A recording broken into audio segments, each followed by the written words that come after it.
Bonjour à tous, nous sommes le 30 juillet. Nous fêtons Saint Pierre Chrysologue, Pierre la bouche d'or, parole d'or, évêque de Ravenne, qui a été choisi comme évêque, lui qui était diacre, par une intervention divine. Nous sommes à peu près au 5e siècle,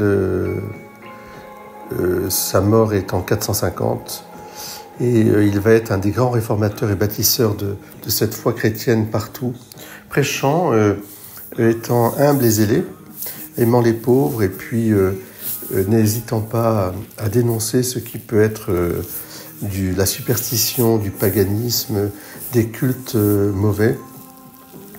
Notamment, on utilisait des masques lors des festivités en l'honneur des divinités et des jeux du cirque. Alors tout cela, il a persuadé les gens d'abandonner ces coutumes, mais bien sûr sans abandonner ce qui pouvait être christianisé. Et puis il a été un grand constructeur d'églises, et à Ravenne on peut admirer l'église Saint-André, dont il a dédicacé beaucoup d'églises. Mais c'était surtout un homme zélé et, je dirais, bon, une profonde piété. Dès le début de son ministère, il s'adressa à ses fidèles avec des mots empreints de tendresse et de sollicitude.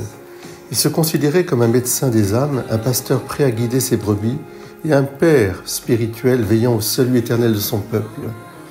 Par son humilité et sa profonde piété, il gagna rapidement l'affection et le respect de tous ses paroissiens, ses diocésains. Son élégance captivante lui valut le surnom de chrysologue, signifiant parole d'or. Ses homélies sont simples, directes et avec une profondeur théologique. Beaucoup de clarté et de compassion, ce qui touchait les cœurs et encourageait la conversion de nombreuses âmes. Voilà, eh bien, nous pouvons prier pour nos évêques, qu'ils aient aussi cette bouche d'or. Nous devons prier pour notre évêque en particulier, Monseigneur Fonlu, l'évêque d'Avignon, pour qu'il soit animé de ce zèle d'amener à la sainteté, d'amener son peuple à la joie de la foi, à la communion et à la sainteté. Soyez bénis, vous tous. Belle fête en ce 30 juillet.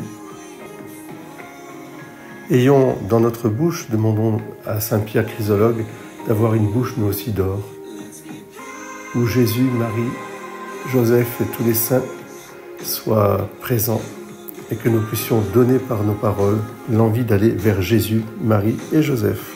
Soyez bénis.